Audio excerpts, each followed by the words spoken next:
So let's talk about Joseph Carlson.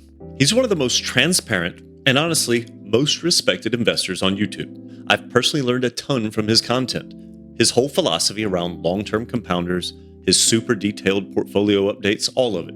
He holds himself to a really high standard, which is why I was so fascinated by a purchase he made back in August of 2025, a new position in Duolingo.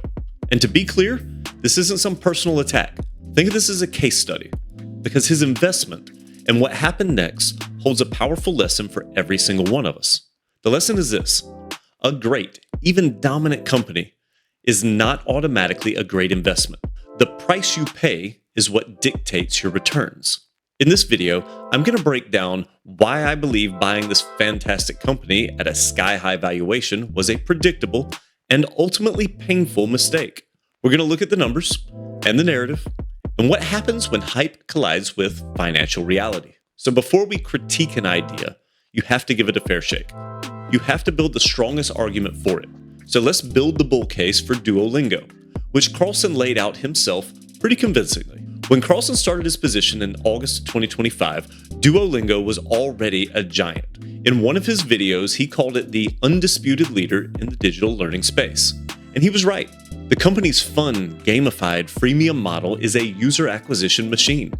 It's sticky, and the brand is basically synonymous with learning a new language. As Carlson noted, Duolingo controlled a huge chunk of the language learning market. That is dominance. And the potential market? It's enormous. Carlson pointed out that there are estimates of up to 2 billion people trying to learn English worldwide, the language of business and science. That's a massive tailwind. Plus, Duolingo wasn't standing still. They were pushing into huge new areas like math and music, using that same gamified engine to attack new educational markets. The business model itself is exactly what long-term investors dream of: a subscription service with high margins and recurring revenue. When Carlson bought in, the stock had pulled back from its all-time highs. He saw a dominant, founder-led, high-growth business that he believed was trading at a reasonable price, obscured by some short-term noise. On the surface, it is a powerful thesis that checks all the growth investing boxes. But there was one number that cast a giant shadow over all of those positives.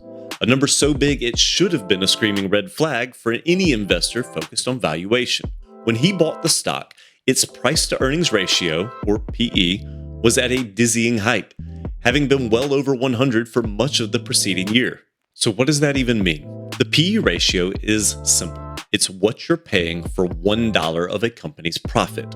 A PE of 15 means you are paying $15 for $1 of earnings. A PE of 150 means you are paying $150 for that exact same dollar of profit. To put it another way, it would take 150 years for the business to earn back the price you paid. When you pay a multiple that high, you're not investing. You're making a very dangerous bet on absolute perfection. You're betting the company will grow at an astronomical rate for years, even decades, without a single misstep. At those levels, there is no margin for safety. All the good news is already priced in. History is littered with the ghost of great companies that traded at nosebleed valuations, only to see their stocks crash and burn. Think of the Nifty 50 stocks in the 70s. Companies like Xerox and Polaroid. They were the darlings of their day, considered one-decision stocks you could buy and hold forever. But their valuations got so detached from reality that when growth inevitably slowed, the stocks collapsed and stayed down for years. Investors who bought at the peak lost a fortune, not because the companies failed, but because they paid a price that demanded an impossible future. Buying Duolingo at that valuation was a bet that it would defy the laws of financial gravity. It was a bet that this time it was different. As we're about to see, it wasn't. Now, before we get into the numbers that prove this out, if you're getting any value from this kind of analysis, please do me a favor and hit the subscribe button, maybe the like button. My goal here is just to break down how investing really works and maybe help you make smarter decisions through your own research, and every subscription helps the channel do just that. Now, for a stock priced for perfection, any sign of imperfection can be a catastrophe. In late February 2026, imperfection arrived. Duolingo reported its Q4 2025 earnings. On the surface, the numbers looked great. Revenue beat expectations, the business was still firing on all cylinders, but the stock tanked. Why? It all came down to guidance. What the company says is going to happen in the future. For a high multiple stock, the future is actually all that matters. And the guidance told a new story: deceleration. First, the CEO announced a major strategic pivot. He said that in 2026, Duolingo would prioritize user growth over short-term profits. They realized that pushing for monetization with more ads was creating friction and slowing the user growth. So they made a deliberate choice to improve the free experience to try and double their daily active users. This is where the math of a high PE comes back to bite you. This pivot had a direct cost. The company guided for bookings growth to slow dramatically. Even worse, they said their adjusted EBITDA margin would compress, falling from nearly 30% in 2025 to around 25% in 2026. That was the pin that popped the valuation bubble. The market wasn't pricing in 35% growth anymore. It was forced to reprice the stock for slower growth and lower profits. When you pay a fortune for a stock, you're paying for accelerated growth and expanding margins. The second that story reverses, the multiple has to collapse. And it did. The stock price fell from where it was trading for much of the last year to around $100. That sky-high PE ratio compressed to a much more normal level, somewhere in the mid-teens. The fall was swift and brutal. It wasn't because Duolingo became a bad company.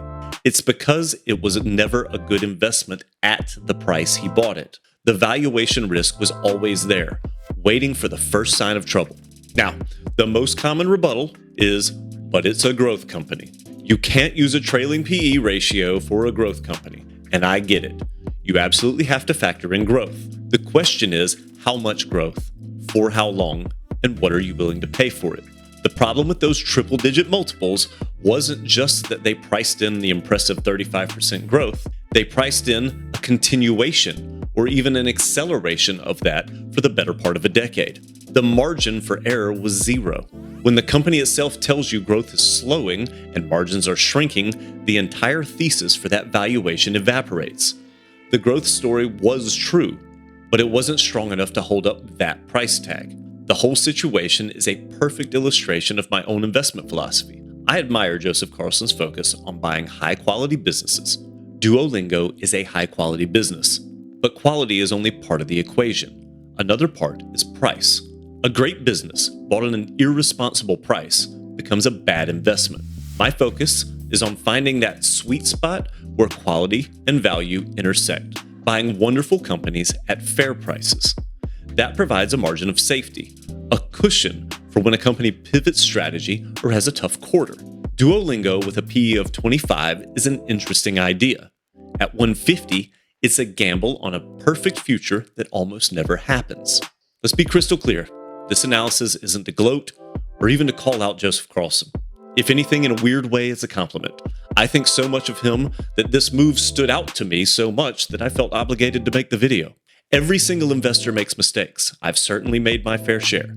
And Joseph Carlson is still an excellent investor with a great long-term track record. But this situation serves as a powerful lesson. Valuation matters. It is the anchor of your investment to reality. No matter how great the story, how dominant the company, or how brilliant the product, the price you pay is the ultimate arbiter of your returns. Duolingo is a great company, but for anyone who bought in during the 2025 hype, it became a painful reminder that even the best companies can be terrible investments if you overpay. What are your thoughts? Do you think this drop is a new opportunity? Do you think the initial price was just too high? Let me know in the comments below. And if you like these deep dives that connect the theory to what's actually happening right now, make sure you're subscribed. Thanks for watching, and I'll catch you in the next one.